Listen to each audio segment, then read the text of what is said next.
So here's the problem. I bought these wheels that have these bearings in them.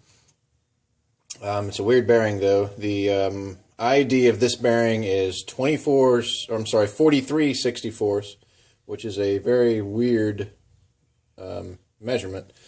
Most bushings and whatnot, well, this one, for example, is a 3/4 OD, 1/2 inch ID. I need 1/2 inch because that's what I use on my bolts through, so somehow I got to get that hole down to a 1/2 inch. And I can't buy a bearing that's readily available. So I'm going to have to use my lathe. As you can see, this will not go in there whatsoever. But I will put this on the lathe and turn it down to fit inside that bearing.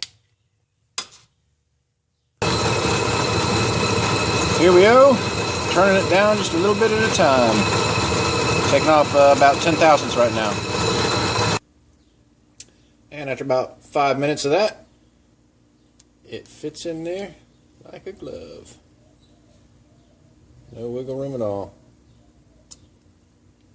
So that's just some of the boring crap I get to do every day.